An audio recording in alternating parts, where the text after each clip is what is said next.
Just a quick note before we start. I really want to improve my audience retention. If you think, hey, this is pretty good, give it a like and subscribe. If you're more like, not quite, drop me a comment and let me know what didn't work. All right, let's get into it.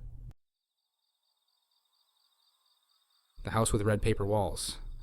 The first time I noticed something was off was the second morning after I moved into the place. The house was this old Machia-style rental I found through a friend of a friend, tucked in a quiet street in Kyoto, away from the tourist mess. It had these beautiful red washi paper panels on the sliding doors, the kind that glowed when morning light hit them. First night there, nothing weird. A little creaky, but charming. Second morning, though, I was brushing my teeth and glanced up at the mirror over the sink. My reflection smiled at me. I hadn't smiled. I froze, like full stop. I stared at it, and it just went back to normal. No delay, no nothing. I thought maybe I imagined it. Jet lag, new place, maybe I grinned without realizing. Whatever. I let it go. But later that day, I got a DM from a burner account. No message. Just a photo of me, standing in the hallway of the house. Same clothes I was wearing that day. I hadn't taken it. I checked every app, every camera roll, every cloud account. Nothing. It wasn't in my phone. And the weirdest part? There was someone behind me in the photo. Barely visible, blurry, tall, pale, standing half hidden behind the red paper panel. I locked all the doors that night. Told myself someone must have been watching through a window. Kyoto's got creeps like anywhere else, right? But then it happened again. Another photo. This time in the kitchen. Me boiling water. Same unknown sender. Same blurry figure. Closer. I wanted to say something to someone, but how the hell do you bring that up without sounding nuts? So I ignored it. Or tried to. The fourth night, I stayed up late, watching dumb videos, trying to shake it off. Around 2 a.m., I noticed the light behind one of the red panels in the hallway was on. I hadn't turned it on. I walked over, slow, put my ear up to the panel. Nothing. Total silence. But I could feel something behind it, like heat or breath. I slid it open fast. Nothing. Just the empty room. Tatami, a lamp, a floor cushion. But the lamp had been on. Someone had to have turned it off while I blinked. I went to bed without brushing my teeth. Next morning, I checked my socials. 2 new likes on an old post. My birthday from last year. The usernames were gibberish, but both accounts had the same profile pic. Me. But not a selfie. Same house. Same hallway. Slightly different face. Slightly wrong. I started avoiding mirrors. I covered the bathroom one with a towel. The full-length one in the hallway. I turned it to face the wall. I was done with reflections. One night, I heard something whisper my name. I was lying in bed, lights off, half asleep. Thought it was the wind. Then it whispered again. From inside the room. I turned on the light. Empty. Obviously. But when I looked at the paper panel across from me, there was a shadow on it. A tall one. Not mine. I texted my friend who'd hooked me up with the rental. Asked who lived here before. He just replied, I thought it was a new build. It wasn't. I'd seen the water stains in the beams, the age in the wood. This house had stories, no doubt. Final straw? I woke up to find my phone open on the Notes app. A new note titled, My Side. Just 3 words. You copied me. I moved out that day, left half my stuff. Didn't even lock the door. Got on a train to Osaka and booked the first capsule hotel I could find. Sometimes I check my email spam folder. I keep getting password reset requests for accounts I never made. And every time I pass a red paper door, I feel watched. Whatever was in that house. It's still online. And it's still pretending to be me. Don't open your eyes. Underwater. It started the third night I stayed near that lake. I was backpacking through Yunnan, bouncing from mountain towns to small villages. It was off-season. No tourists, no crowds. Just misty mornings, strong tea, and the occasional friendly local. I found this guest house near a lake that wasn't on any of the maps I was using. The owner said something about it being a reservoir or something like that. No name, no boats, just still, black water and a rickety dock that creaked like hell.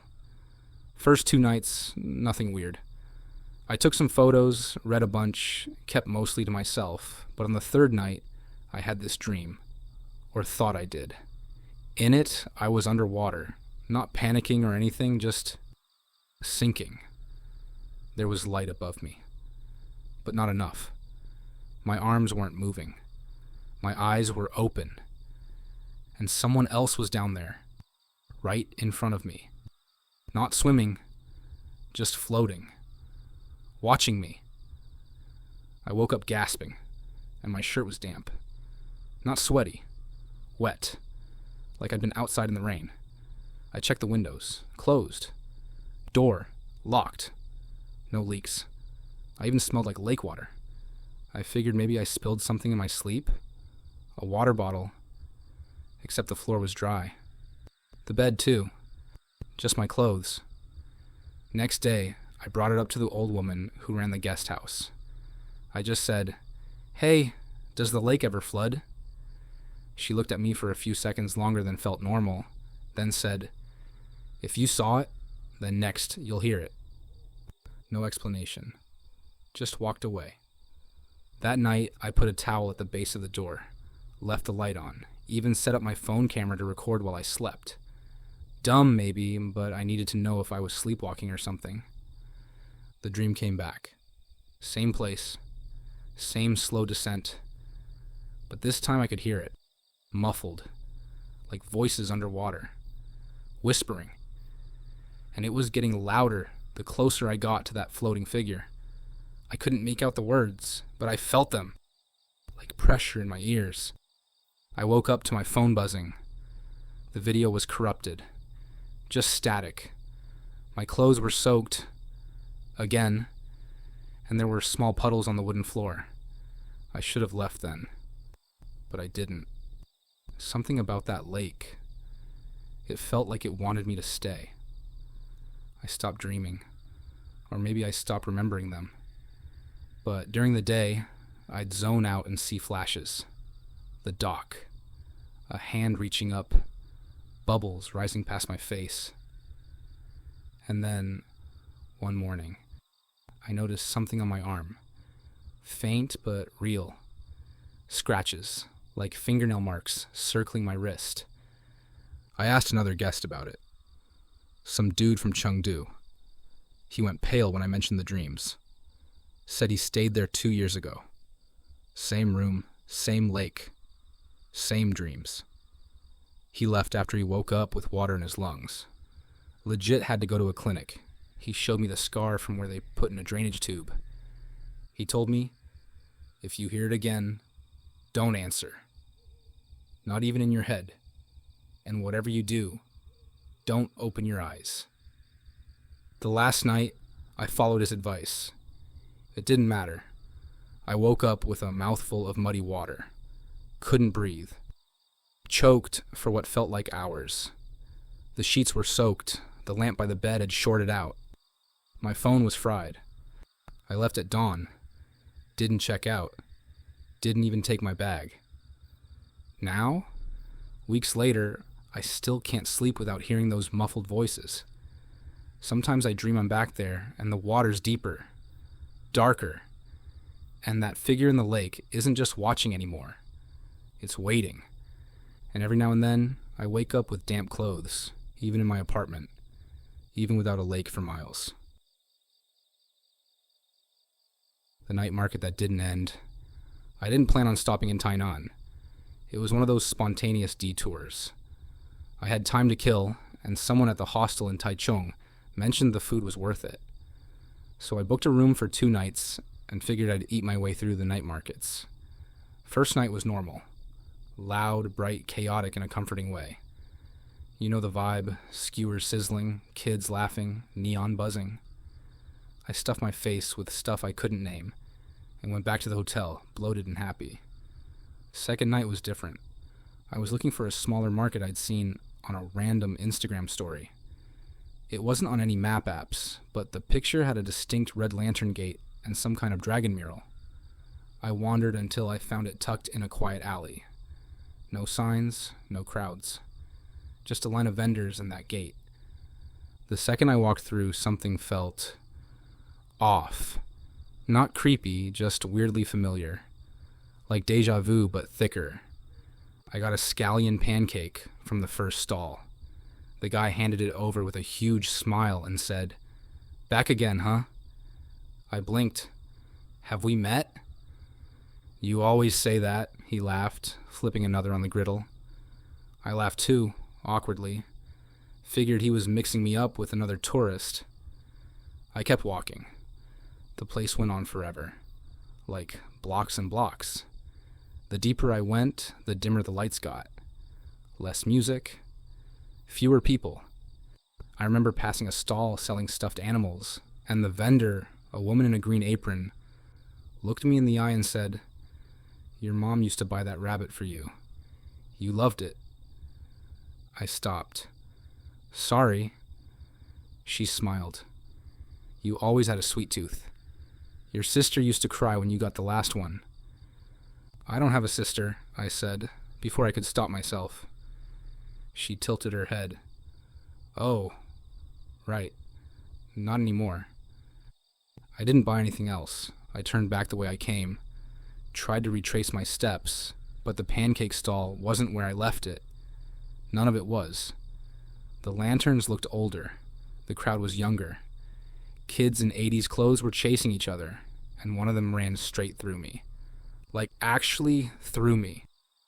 I kept walking. Fast. Trying to keep calm. I passed a mirror hung on a pillar near a candy vendor. I looked into it without thinking. It wasn't me. It looked like me. Same height, same hair. But younger, maybe 10, and the eyes weren't mine. They were wide and scared. I spun around. No one was there. I pulled out my phone. No signal. Not even Wi-Fi. The time on the lock screen said 9:42 p.m., the same time it said earlier that night. I had checked it at the gate. I started running. Pushed past people. Some smiled. Some looked straight through me. I saw a woman at a tea stall wave at me like she knew me. I didn't stop. I found the red lantern gate eventually.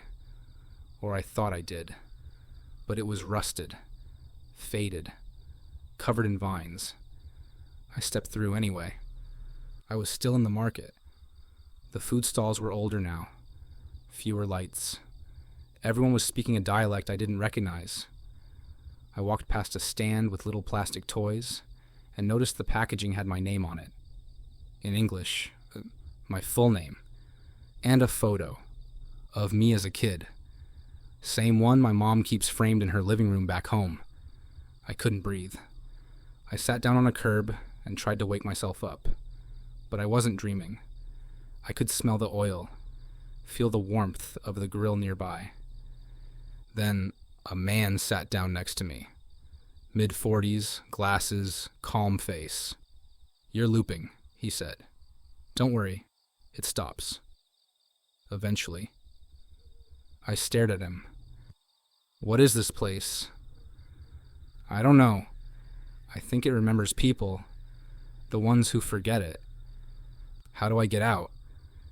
He didn't answer, just handed me a bag of peanuts and said, "You used to love these." I threw the bag and ran. Again. That time, I didn't find the gate. Just kept walking until I hit a stall with a tiny old woman selling paper fans. She looked up and said, "You'll forget again soon. That's what lets you go." I screamed at her, begged. She just closed her eyes. I don't remember how I left. I woke up in my hotel bed. Clothes smelled like smoke. Phone said 9:42 p.m.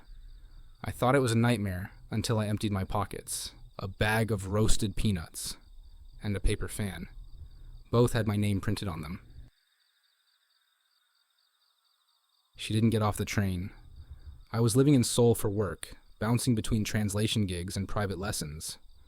Nothing glamorous. Just enough to cover rent and a few late-night snacks. One night, I stayed too long at a friend's place on the other side of the river. It was almost midnight by the time I got to the subway station. The last train had maybe 3 cars running. Practically empty. I got in and sat down across from this woman. Long black hair, dark hoodie, sitting totally still. Face down, like she was looking at her hands in her lap. I didn't think much of it. Just plugged in my headphones, scrolled through my phone, zoned out. We passed a few stops. No one got on. No one got off. Just the two of us. Then she spoke. You always sat like that. Slouched, looking tired. Even when you said you were fine. I looked up, confused. Took one earbud out. Sorry. She slowly lifted her head. Her eyes met mine. I waited for you that day. You never came. I laughed a little, nervously. I think you've got the wrong person. She smiled. Sad, like she'd expected me to say that. You always say that. But I remember everything. I was about to say something else, maybe ask if she was okay, when she started listing things. My old school, my childhood dog's name, the song I played on repeat during my first breakup, places I'd been, mistakes I made, things I told no one. I stopped breathing. How do you know all that? Because you told me. All of it. Before you left. I shook my head. I didn't. You did. She leaned forward, her voice low but steady. That winter you promised you'd come back, but you didn't. I waited. At the park bench. Every day for a month. And when I finally stopped waiting, I wasn't me anymore. My hands were shaking. I couldn't remember anything like that. I didn't know her. I swear I didn't. She sat back and looked out the window. The subway had passed another station. No one got on. No announcements. Just tunnel. I'm not mad anymore, she whispered. I just don't want you to leave again. I stood up, ready to move to another car. You can't, she said. You never do. I turned toward the connecting door. Locked. This isn't funny, I said. She was still smiling. You're the one who forgot, not me. My phone buzzed. A message from an unknown number. Don't get off yet. I opened it. There was a photo. Blurry, dimly lit. A subway car. Me, sitting across from her. Except I wasn't wearing the same clothes. I looked back. She hadn't moved. But the lights in the car flickered. Then everything went black. For a few seconds, I heard breathing. Close. Behind me. When the lights came back on, she was gone. I was alone. The train pulled into a station. My stop. I got off, heart pounding, phone clutched in my hand. The platform was empty. Silent. Too quiet. I made it home. Locked every door. Slept with the lights on. The next morning I checked my phone again. The message was gone. No photo.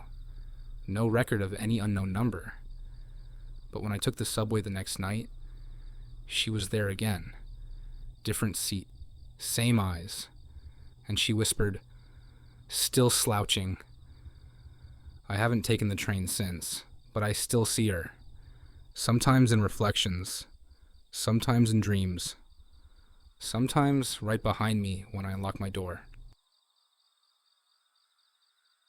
The hand in the temple wall. I'd been traveling in northern Thailand for a couple weeks, mostly solo. I wasn't trying to find myself or anything. I just needed to unplug. A friend told me about this little temple outside Chiang Mai that offered short-term stays. Cheap room, basic meals, a chance to disconnect. Sounded perfect. The place was simple but beautiful. Tucked up against the hills, surrounded by tall trees and that constant, distant hum of insects. I got a room at the back of the compound. A single futon on a wooden platform. One small lamp, and bare white walls with these oddly thick seams between the panels, like they'd been sealed too many times. The first night was uneventful. Quiet. Peaceful. But on the second night, I couldn't sleep. Something about the air. It felt heavy, like the room was pressing in. Around 3 a.m., I got up and leaned against the wall just to feel something solid. That's when it happened. Warmth. Like actual body heat. The wall felt like a person. And the second I touched it, this wave of emotion hit me. Not fear. Something sadder. Regret. Regret so deep I almost started crying. Not mine. It wasn't mine. I pulled my hand back fast, heart racing. Took a walk around the courtyard to clear my head. No one else was up. No lights, just me in the dark. The next day, I didn't say anything. I figured maybe I was overtired. Stress, whatever. But that night, it happened again. I didn't even touch the wall this time. I just got near it, and that same wave hit me. Stronger. And words started echoing in my head. If I hadn't run. Just that. Over and over. Like my own voice, but not my thought. I backed away, slept outside under the awning. Got eaten alive by mosquitoes, but I didn't care. The monks never asked questions. One of them nodded at me like he knew. Like it wasn't new. On the fourth night, I was lying in bed, staring at the ceiling, when I saw it. A shadow on the wall. A hand. Pressed flat, like someone was on the other side. I froze. Then I did the dumbest thing imaginable. I touched it. This time, it wasn't just regret. It was pain. Shame. Panic. Memories that didn't belong to me, running through dark halls, shouting someone's name, hearing nothing but silence in return. And then I saw her. In my mind, clear as day. A woman, young, maybe early 20s, crying in the rain, reaching out to me, begging me not to go. I didn't know her, I swear I didn't, but the emotions said otherwise. They said I'd abandoned her. I tore my hand away. The wall was just wood again. I packed my stuff that morning, told the monks I had to go. One of them just said, "Many people feel things here. Not all stay." I didn't ask what that meant. When I got to Chiang Mai City, I checked into a normal guest house. But the dreams didn't stop. I'd wake up reaching for a wall that wasn't there, whispering apologies in a voice that didn't feel like mine. And sometimes when I walk past certain buildings, I swear I feel warmth through the concrete. Like someone on the other side is still waiting for me to come back, still hoping I won't run this time. The three-eyed boy.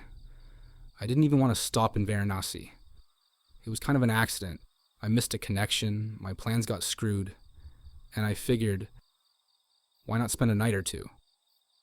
Everyone says it's spiritual or whatever. That wasn't what I was looking for, but the guest house was cheap and the food smelled good. On the second day, I went for a walk near the Ghats. It was early, foggy, quiet. The air smelled like smoke and river. I didn't have a destination. I just walked. That's when I saw the kid. He was standing barefoot on the steps, staring right at me. Skinny, maybe 8 or 9, in a faded red shirt. There was something off about his face, but I couldn't place it at first. I waved. He didn't wave back, just smiled and said, "You forgot where you're buried." I stopped cold. "What?" He tilted his head. "Come on, I'll show you. I looked around. No one else seemed to notice him. Tourists were snapping photos, locals bathing, vendors setting up. No one looked twice at the weird kid talking about graves. I should have walked away. I really should have. But something in me wanted to know what the hell he meant.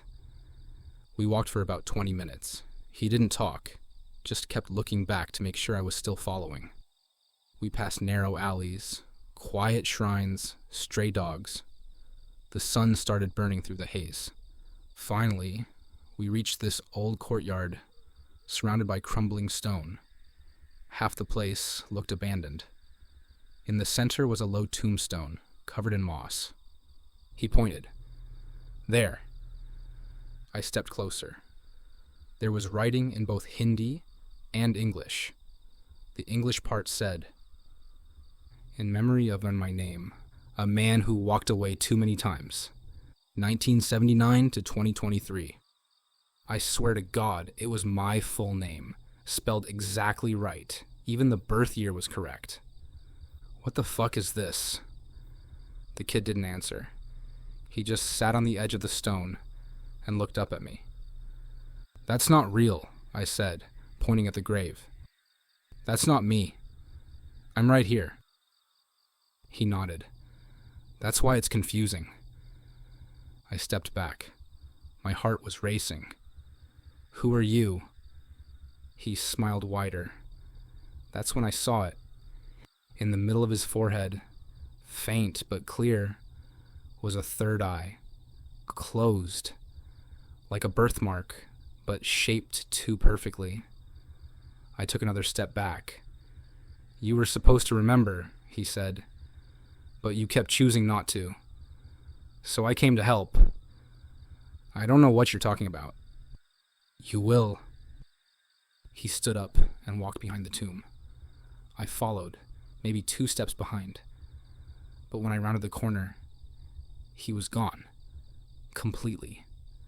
No door, no exit, just an empty yard. I turned back to the grave. The name was gone. Just blank stone. I ran back to the main street, nearly slipped on the stone stairs. People looked at me like I was crazy. Maybe I was. Back at the guest house, I checked my passport, my ID, my emails. Everything said what I expected. My name, my birthday. But I couldn't shake the feeling that something had changed, like the edges of my memories were fraying. That night I had dreams, vivid ones. Me standing on the ghats, wearing clothes I've never owned, speaking a language I don't know, watching someone drown, not helping, just watching. And the boy was there, watching me back. I left Varanasi the next day, didn't even finish my breakfast, but now, every so often, I wake up to muddy footprints near the window. And once I found a small handprint on the mirror, right in the center, like someone had been watching, with more than just 2 eyes. The island behind the mirror. The villa was way too nice for what I paid. Infinity pool, jungle views, giant bed with those mosquito net curtains that make you feel like royalty. I booked it last minute after getting burned out in Ubud. It was supposed to be a reset. A few days offline, no emails, no calls. Just me, some paperbacks, and a stocked mini fridge. The first day was great. Sun, naps, fried rice, silence. I didn't even think to look in the mirror until that evening. It was a full-length one, tall and narrow, across from the bed. I caught my reflection as I was brushing my teeth. Nothing weird. Just me, tired and sunburnt. But that night, I had this dream. I was walking through the villa, except it wasn't mine. The layout was flipped, the pool was inside. The bed was gone. And when I passed the mirror, I wasn't in it. Or, not all of me. Just my outline, like a hole in the image. I woke up sweating. The next day, I laughed it off. Drank some coffee, read by the pool. But when I passed the mirror again, that night, I noticed it was lagging. Like, I turned my head, and my reflection was half a second late. I tried it a few more times. Same delay. I cleaned the surface, checked for smudges. Maybe it was lighting? Jet lag? I don't know. It freaked me out, but not enough to leave. That night, the dream came back. Same villa, but darker. I couldn't see outside, just black beyond the windows. In the mirror, my reflection was facing away.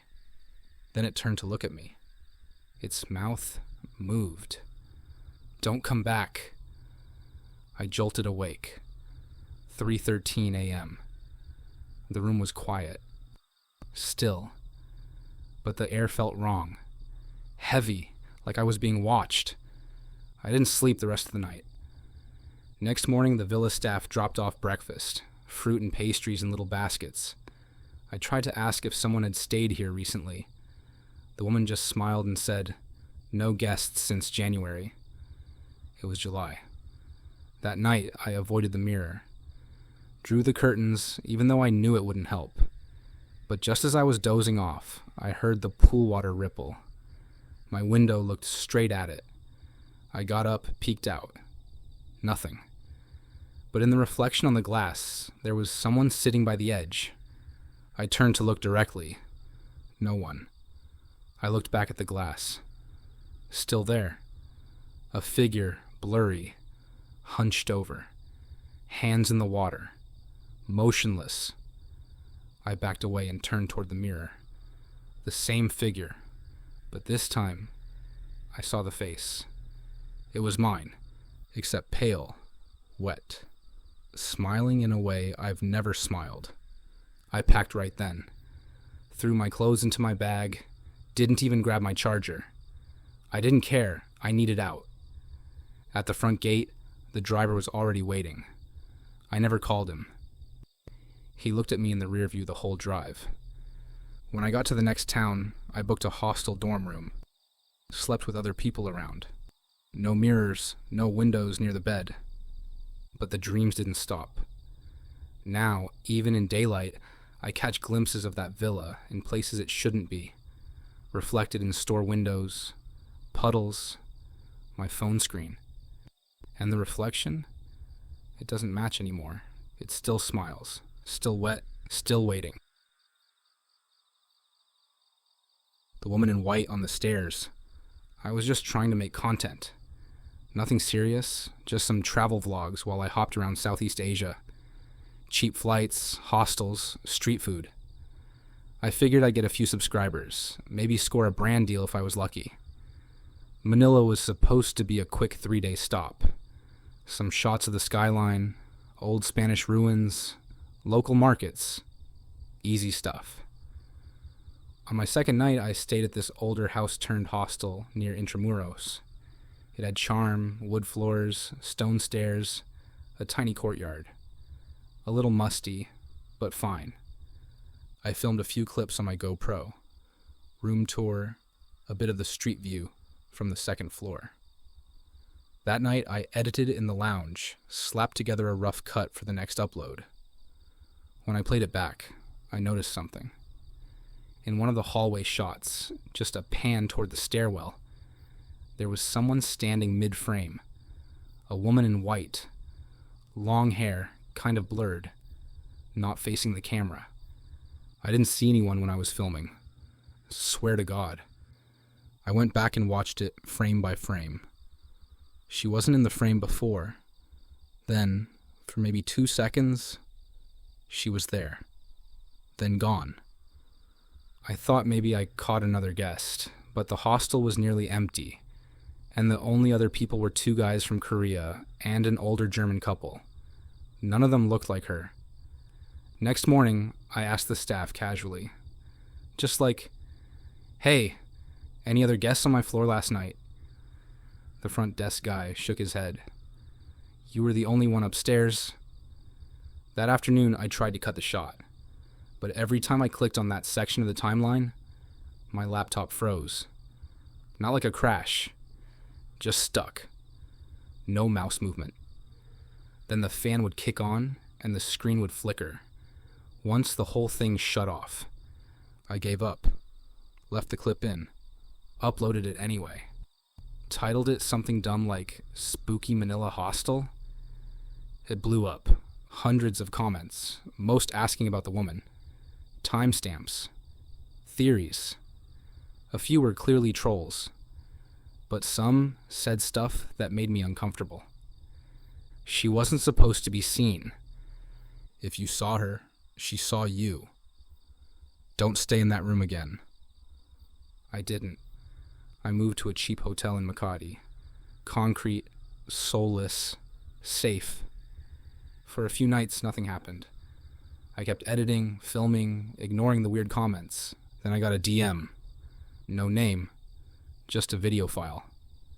Same hallway shot, but slightly different angle. I didn't film it.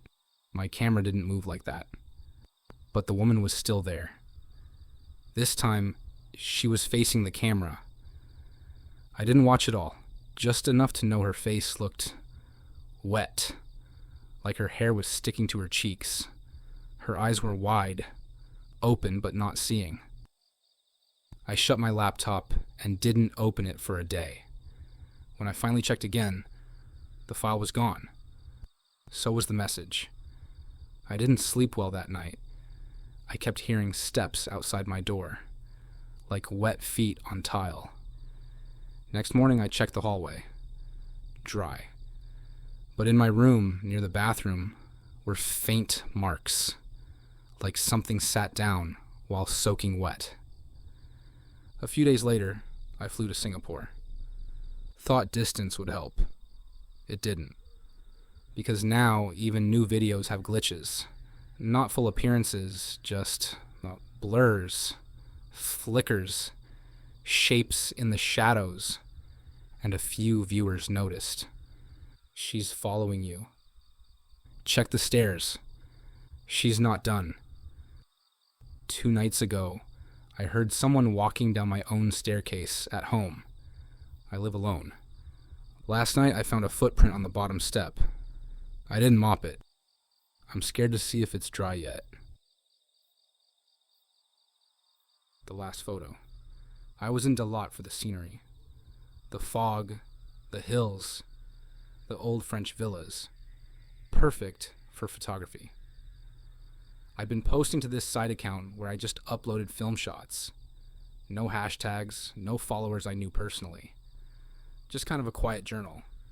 I was walking through one of the older neighborhoods one morning, past this decaying mansion with vines curling up the stone walls. The light hit it just right. I took 3 shots with my film camera and moved on. Nothing dramatic. That night, I uploaded one of the photos from my phone. Just the scan. The mansion framed by trees, a little off-center. I was about to close the app when I saw something that made me stop cold. The photo had a like, but I hadn't posted it yet. I stared at the screen. The timestamp was current. The like was there, but the post button was still showing, meaning it hadn't been published. I thought maybe I hit something by accident. Maybe it queued wrong.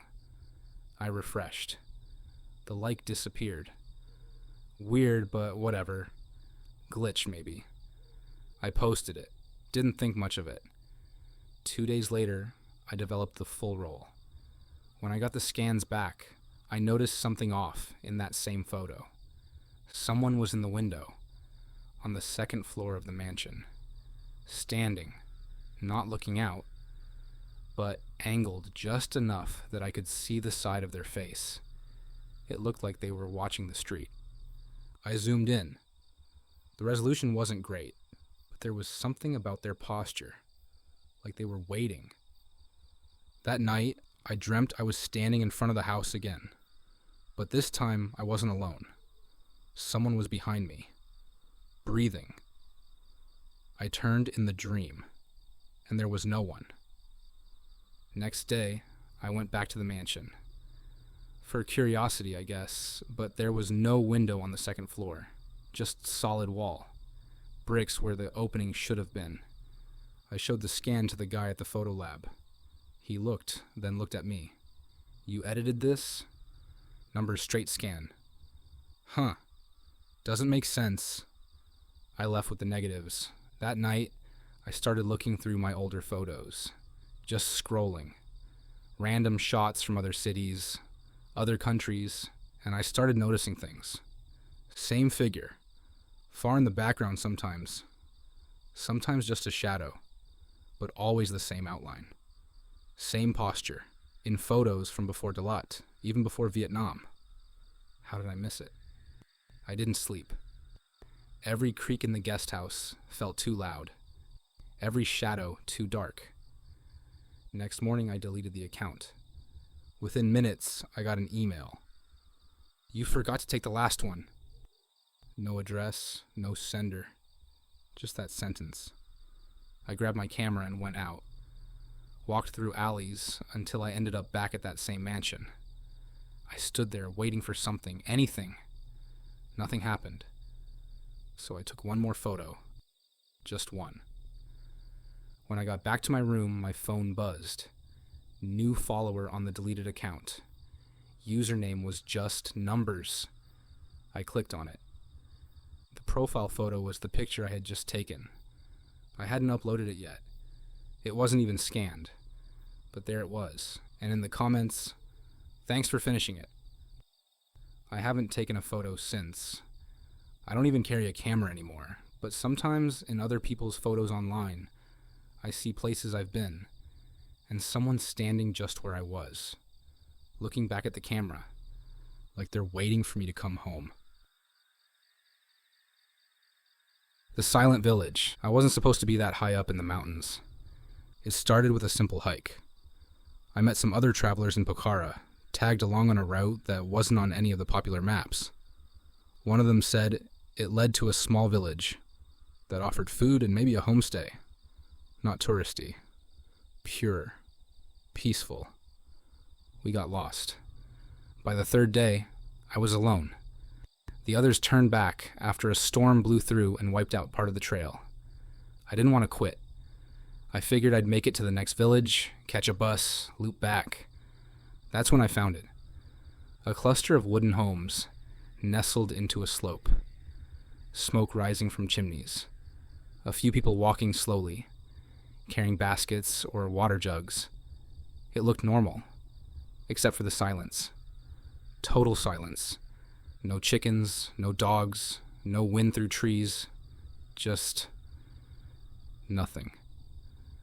My boots crunching the dirt path felt like shouting. I waved to a man walking past. He nodded. Didn't speak. I asked if there was food. Pointed to my stomach. He nodded again, then motioned toward a house. Inside, an older woman handed me a bowl of soup. She smiled, sat across from me. But still, no sound. Not even from the spoon tapping the bowl. It was like someone had hit mute on the whole village. I thought maybe it was altitude sickness, pressure messing with my ears. I tapped the bowl on the table. No sound.